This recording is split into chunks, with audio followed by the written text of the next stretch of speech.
संकल्पों के आधार पर ही हम अपने को कैसे सुखी बना सकते हैं और हर मर्ज की दवा हम खुद बन सकते हैं। हर मरीज जो भी हो, चाहे वो मानसिक तौर पे हो। वैसे तो मेडिकल साइंस भी कहता है इस बात को कि 99% मानसिक बीमारियां ही सबसे पहले होती हैं, उसके बाद शरीर की बीमारियां लगती हैं। अगर हमारा मन अच्छा होगा तो बीमारियां नहीं लगेंगी। और मन को अच्छा करने के लिए संकल्पों पर ध्यान देना बेहद जरूरी है। शुद्ध संकल्प होंगे तो हमारा मन शुद्ध होगा। जैसा हम संकल्प करेंगे वैसी हमारी वृत्ति बनेगी, वैसी ही दृष्टि होगी और हम वैसे ही बनते जाएंगे। हर मर्ज की दवा एक सूत्र है बहुत अच्छा कि मेरे जैसा कोई नहीं। जब भी सुबह उठें या फिर जब भी तुमको महसूस हो कि मैं ठीक नहीं हूं, तो मेरे जैसा कोई नहीं है। I am alone in this world. और इससे अच्छा संकल्प, ये दुनिया मेरे लिए ही प्रभु ने बनाई है, ऐसे संकल्प करें। ये दुनिया मेरे लिए ही प्रभु ने बनाई है, मैं ही इस दुनिया में अकेला हूं, ऐसे संकल्प करें। हर मर्ज की दवा है ये, मेरे जैसा कोई नहीं। जब हम ऐसे संकल्प करेंगे तो हमारे अंदर एक, आपने नाम सुना होगा, कुंडलिनी, हमारे मूलाधार से सहस्त्रार तक जो चक्र होते हैं। मेडिकल साइंस इन चक्रों की जिक्र नहीं करती है। हालांकि है कि ब्लड वेन, वेसिकल्स और नर्व का बंडल्स जरूर पाए जाते हैं रीढ़ की हड्डी में, लेकिन साफ साफ तौर पर जो चक्रों का वर्णन हमारे शास्त्रों में मिलता है वो नहीं मिलता यहाँ पर। लेकिन उनकी शक्तियाँ अपार हैं। 112 चक्र कहते हैं कि हमारे अंदर होते हैं, मूल तो 7 होते हैं, लेकिन 112 हमारे शरीर के निहित होते हैं, 2 चक्र बाहर होते हैं। तो उन चक्रों की शक्तियां जागृत होती हैं, किससे? संकल्पों से। जैसे संकल्प करेंगे वैसे चक्र जागृत होते हैं। तो मैं इस दुनिया में अकेला हूं, मेरे जैसा कोई नहीं, मैं निरोगी हूं। जब हम ऐसे शुद्ध संकल्प करेंगे तो हर मर्ज का दवा हमारे हाथों में होगा।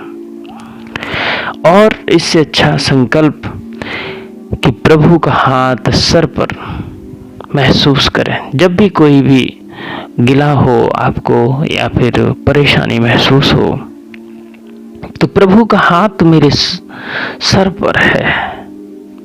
और दृष्टि लें, दृष्टि न ले सकें तो ऊर्जावान महसूस करें कि प्रभु की ऊर्जा आई और मेरे अंदर समा गई। और सबसे अच्छा, जो कुछ गिला हो, शिकवा हो, प्रभु से अकेले में बैठ के बातें करें, उसको बताएं अपनी समस्या, और फिर उसको भी महसूस करें कि वो भी हमसे कुछ कहना चाहता है। जब हम इस तरह से कनेक्ट हो जाते हैं तो एक अपनेपन की भावना जागृत हो जाती है। और जहाँ अपनेपन की भावना जागृत होती है वहाँ काम सहज हो जाते हैं। और काम सहज ही तो बनाना है हमको, और क्या करना है कि प्रभु आपने मुझे सब कुछ दिया है, शुक्रिया करें उसका कि धन्य प्रभु तूने इतना दिया। देखो एक और बात है जीवन में, जितना है उसमें सुखी हो जाएं, नहीं तो सिकंदर जैसे भी भूखे मरते हैं, वो भी तड़प के मरते हैं, दुनिया को जीत के भी कुछ नहीं पाते, कुछ नहीं मिलता उनको।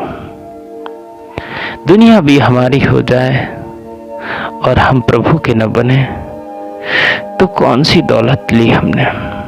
वो दौलत जो हमारे न साथ जाएगी, हमारे बीवी बच्चे मरने के बाद उसी दौलत के ऊपर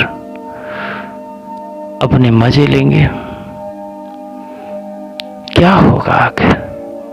बस 4 गज जमीन हमारी थी और हम लाखों बीघे जमीनों को अपना बनाने के लिए दिन रात बाल सफेद करते गए हैं।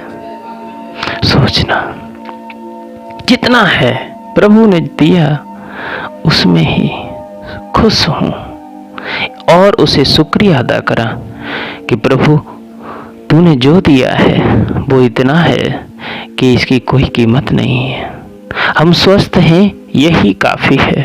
अगर हम अंधे होते, लंगड़े होते, जन्म से ही होते, क्या करते?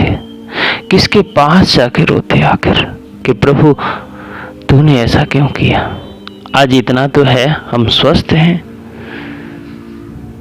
देख सकते हैं दुनिया को, चल सकते हैं, लोगों से मिल सकते हैं, स्वस्थ हैं, कोई बुरे भले नहीं बोलता।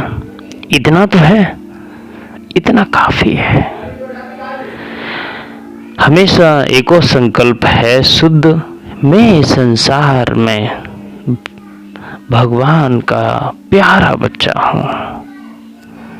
ऐसे संकल्प हमको ऊर्जावान बनाते हैं, बीमारियों से लड़ने की शक्ति देते हैं। मैं बहुत सुखी हूं। और जो अगर किसी पर कर्जा वर्जा है तो हमेशा कर्जेबान कभी न अपने को कहें, कभी भूल के न सपने में भी न दोहराएं कि मेरे पे कर्जा है, क्योंकि हम जैसे संकल्प करते हैं प्रकृति हमें वैसे ही संकल्प और इकट्ठा करके देती है। इसीलिए हम महसूस करें मैं धनवान हूँ, मैं कर्ज मुक्त हूँ, मेरे पे कोई कर्जा नहीं है। ऐसे हम संकल्प करेंगे तो प्रभु भी हमको जहाँ जहाँ से धन हम अर्जित कर सकते हैं ऐसे अवसर देगा और हम उतने में ही राजी हो जाएं जितने ही उसकी मर्जी हो। भटके नहीं, भटकने में तो कितने न जाने भटक गए। ओम शांति।